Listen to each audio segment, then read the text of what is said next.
পুনৰবাৰ স্বাগতম জনাইছোঁ আপোনাক চাইবাৰ এডুকেশ্যন চেনেলটো বন্ধুসকল কেনে আছে আজি লৈ আহিছোঁ আপোনাক ষ্টেট অফ ইউনিটিৰ বিষয়ে যথেষ্ট বিতৰ্ক হৈ আছে এই মূৰ্তিটোক লৈ আমি সেই বিতৰ্কৰ মাজলৈ নাযাওঁ আমি এই মূৰ্তিটো কিয় আৰু কেনেকৈ ক'ত বিখ্যাত আমি সেই বিষয়ে আলোচনা কৰিম ইয়াৰ সম্বন্ধে আমি আলোচনা কৰিম আগন্তুক আহিবলগীয়া পৰীক্ষাসমূহত এই প্ৰশ্নসমূহ যথেষ্ট গুৰুত্বপূৰ্ণ হ'ব আপোনালোকৰ বাবে আপোনালোকে নোট কৰি ৰাখিব আৰু মোৰ ভিডিঅ'টো যদি ভাল লাগে লাইক কৰিব কমেণ্ট কৰিব আৰু ছাবস্ক্ৰাইব কৰিব নাপাহৰিব মোৰ চেনেলটো এনেধৰণৰ বিভিন্ন এডুকেশ্যনমূলক ভিডিঅ'সমূহ আপোনালোকৰ কাৰণে লৈ আহি থাকিম মই মাজে মাজে বা প্ৰতিদিনে লৈ আহিবলৈ চেষ্টা কৰিম বলক আজি ভিডিঅ'টো আমি আৰম্ভ কৰোঁ হয় ষ্টেট অফ ইউনিটিৰ বিষয়ে আমি কিছু কথা জানিম আজি প্ৰথমটো প্ৰশ্ন ষ্টেট অফ ইউনিটিৰ বিষয়ে প্ৰথমটো প্ৰশ্ন কি ষ্টেট অফ ইউনিটি কি উচাই কিতনি হে ষ্টেট অফ ইউনিটিৰ কিমান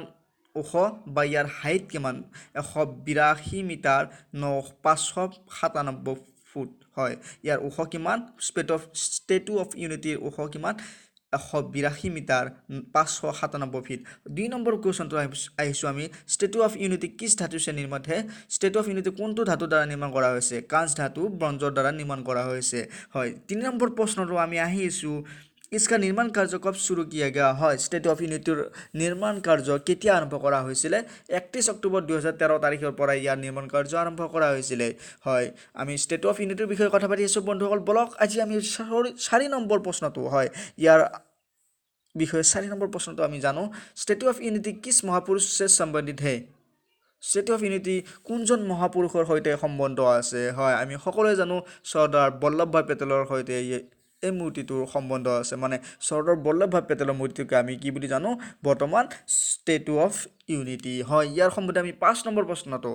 इसका उद्घाटन कब किया गया ইয়াৰ উদ্ঘাটন কেতিয়া কৰা হৈছে 31 অক্টোবৰ 2018 শেহতীয়াকৈ কৰা হৈছে যোৱাটো মাহত অক্টোবৰ মাহত এতিয়া নম্বৰ মাহৰ আজি 2 তাৰিখ হয় 31 অক্টোবৰ মানে অলপতে কৰা হৈছে পৰহি ইয়াৰ উদ্ঘাটন কৰা হৈছে হয় ষ্টেটু অফ ইউনিটি কোনখন ৰাজ্যত আছে 6 নম্বৰ প্ৰশ্ন ইয়ে কিছ ৰাজ্য में स्थापित है আমি সকলোৱে জানো ষ্টেটু অফ ইউনিটি কোনখন ৰাজ্যত আছে গুজৰাটত আছে হয় ষ্টেটু অফ ইউনিটি কোনখন ৰাজ্যত আছে গুজৰাটত আছে 7 number question statue of unity को बनने में कुल कितना समय लगा ষ্টেটু অফ ইউনিটি এই মূৰ্তিটো বিশ্বৰ সবাতোকৈ ওখ মূৰ্তিটো সম্পূৰ্ণ হ'বলৈ কিমান সময় লাগিছে 33 মাহ 2 বছৰ 8 বছৰ 1 মাহ হয় এই মূৰ্তিটো সম্পূৰ্ণ হ'বলৈ মুঠতে 33 মাহ সময় লাগিছে 8 নম্বৰ প্ৰশ্নটো আহিছোঁ আমি বিশ্ব কি সবচে ऊंची मूर्ति का रिकॉर्ड किसके नाम है হয় বৰ্তমান বিশ্বৰ সবাতোকৈ ওখ মূৰ্তিটোৰ নাম কি যদি প্ৰশ্ন আহে আপোনালোকে লিখিব লাগিব ষ্টেটু অফ ইউনিটি বিশ্বৰ সবাতোকৈ ওখ মূৰ্তি 9 নম্বৰ প্ৰশ্নটো আহিছোঁ আমি ইয়ে গুজৰাট কে কিছ জিলা में है বন্ধুসকল নোট কৰি ল'ব আজিকালি কি হয় অলপ ক্ৰিটিকেল টাইপ প্ৰশ্ন আহে হয় ক্ৰিটিকেল টাইপ প্ৰশ্ন আহে যেহেতু কম্পিটিটিভ এক্সামৰ লেভেলসমূহ সম্পূৰ্ণ বহুত বাঢ়ি গৈছে আগতৰে হৈ থকা নাই যেহেতু এটা পোষ্টত বিভিন্ন সংখ্যক বহু সংখ্যক ছাত্ৰ ছাত্ৰী এটা পোষ্টত কাৰণে কম্পিট কৰে সেইকাৰণে এক্সামৰ পেপাৰসমূহ যথেষ্ট ক্ৰিটিকেল টাইপ আহে আৰু আপোনাক নুসুধি কোনখন ৰাজ্যত আছে বা ষ্টেটু অফ ইউনিটি নুসুধি আপোনাক সুধিব পাৰে যে ষ্টেটু অফ ইউনিটি কোনখন জিলাত আছে হয় তেতিয়া আপুনি ক'ব লাগিব ষ্টেটু অফ ইউনিটি গুজৰাটৰ নৰ্মদা জিলাত আছে আপুনি ক'ব লাগিব ষ্টেটু অফ ইউনিটি গুজৰাটৰ নৰ্মদা জিলাত আছে হয় 10 নম্বৰ প্ৰশ্নটো আহিছোঁ আজি 10 নম্বৰ প্ৰশ্ন ইছকি পৰিকল্পনা কিছনে কি থি হয় ষ্টেটু অফ ইউনিটি বনাবলৈ ইয়াৰ পৰিকল্পনা কোনে আৰম্ভ কৰিছিল ইয়াৰ পৰিকল্পনা আৰম্ভ কৰিছিল ৰাম সুতাৰে হয় আপোনালোকে মন দি শুনিব ৰাম সুতাৰে ইয়াৰ পৰিকল্পনা আৰম্ভ কৰিছিল হয় 11 নম্বৰ প্ৰশ্নটো আহিছোঁ আমি ষ্টেটু অফ ইউনিটি কে বাস্তুকাৰ কোন হে ষ্টেটু অফ ইউনিটিৰ বাস্তুকাৰজন কোন ইয়াৰ অন্তৰত থকা বাস্তুকাৰজনৰ নাম কি হয় ইয়াৰ অন্তৰত থকা বাস্তুকাৰজনৰ নাম হ'ল ষ্টেটু অফ ইউনিটিৰ বাস্তুকাৰজনৰ নাম হ'ল जोसेफ मेना वास्तुकार হয় 12 নম্বৰ কুৱেশ্যনটোত আহিছোঁ আমি ষ্টেটু অফ ইউনিটি का उद्घाटन सरदार পেটেল কি किस जयंती पर किया गया হয় ষ্টেটু অফ ইউনিটি যিটো মূৰ্তি চৰ্দাৰ বল্লভভাই পেটেলৰ মূৰ্তিটো সেই মূৰ্তিটো উদ্ঘাটন চৰ্দাৰ বল্লভভাই পেটেল কোন সংখ্যক জয়ন্তীত ইয়াৰ উদ্ঘাটন কৰা হৈছে হয় ইয়াৰ শুদ্ধ উত্তৰটো হ'ল বন্ধুসকল 143 সংখ্যক জয়ন্তীত চৰ্দাৰ বল্লভভাই পেটেলৰ এই মূৰ্তিটো মানে ষ্টেটু অফ ইউনিটি মূৰ্তিটো উদ্ঘাটন কৰা হৈছে আমি 13 নম্বৰ কুৱেশ্যনত আহিছোঁ 13 নম্বৰ কুৱেশ্যনত আহিছোঁ इसके पहले दुनिया की सबसे ऊंची मूर्ति किसकी थी বন্ধুসকল নোট কৰি ল'ব ষ্টেটু অফ ইউনিটি বৰ্তমান বিশ্বৰ সবাতোকৈ ওখ মূৰ্তি কিন্তু ইয়াৰ আগতে ষ্টেটু অফ ইউনিটিৰ আগতে ইয়াৰ নাম বিশ্বৰ সবাতোকৈ ওখ মূৰ্তি ওখ মূৰ্তি কাৰ নামত আছিলে হয় আপোনালোকে মন দি শুনিব স্প্ৰিং টেম্পল বুদ্ধা হয় স্প্ৰিং টেম্পল বুদ্ধা এই মূৰ্তিটো বিশ্বৰ সবাতোকৈ ওখ মূৰ্তি আছিল অলপ দিন আগলৈকে যে মানে ষ্টেট অফ ইউনিটি মূৰ্তিটো সম্পূৰ্ণ হোৱাৰ আগতে হয় এই স্প্ৰিং টেম্পল বুদ্ধাৰ ওখ কিমান মানে এই মূৰ্তিৰ ওখ কিমান আছিল 153 মিটাৰ আপোনালোকে মনত ৰাখিব হয় 14 নম্বৰ প্ৰশ্নটো হ'ল ৰাষ্ট্ৰীয় একতা দিৱস কিছ কি याद में मनाया जाता है ৰাষ্ট্ৰীয় একতা দিৱস কাৰ স্মৃতিত পালন কৰা হয় ৰাষ্ট্ৰীয় একতা দিৱস কাৰ স্মৃতিত পালন কৰা হয় বন্ধুসকল চৰ্দাৰ বল্লভভাই পেটেলৰ স্মৃতিত পালন কৰা হয় 15 নম্বৰ প্ৰশ্ন ষ্টেট অফ ইউনিটি কা উদ্ঘাটন হাল ही में किसने किया गया হয় ষ্টেট অফ ইউনিটিৰ উদ্ঘাটন অলপতে কোনে উদ্ঘাটন কৰিছে আপোনালোকে সকলোৰে গীত ভাৰতৰ প্ৰধানমন্ত্ৰী শ্ৰীদেৱ নৰেন্দ্ৰ মোদী দেৱ ডাঙৰীয়াই ইয়াৰ উদ্ঘাটন কৰিছে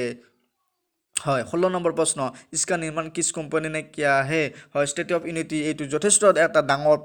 প্ৰকল্প চৰকাৰৰ এই প্ৰকল্পটো নিৰ্মাণ কোনটো কোম্পানীক দিয়া হৈছিলে আপোনালোকে নোট কৰি ল'ব লৰ্ড এণ্ড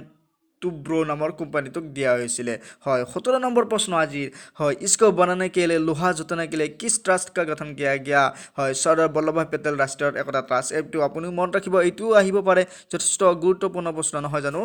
ওকে আমি 18 নম্বৰত আহিছোঁ চৰ্দাৰ বল্লভভাই পেটেলৰ জন্ম কেতিয়া আৰু ক'ত হৈছিল চৰ্দাৰ বল্লভভাই পেটেলৰ জন্ম হৈছিল 31 অক্টোবৰত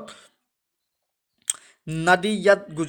গুজৰাটৰ নাদিয়াতত জন্ম হৈছিল আমি 19 নম্বৰ প্ৰশ্নটোত আহিছোঁ হয় চৰ্দাৰ বল্লভভাই পেটেলৰ মাক আৰু পিতাকৰ নাম কি আছিল আমি চৰ্দাৰ বল্লভভাই পেটেলৰ মাক আৰু পিতাকৰ নাম কি আছিল চৰ্দাৰ বল্লভভাই পেটেলৰ মাকৰ নাম আছিল লাডৱা দেৱী আৰু পিতাকৰ নাম কি আছিল জবেৰভাই পেটেল হয় আমি আহিছোঁ 20 নম্বৰ প্ৰশ্নটোলৈ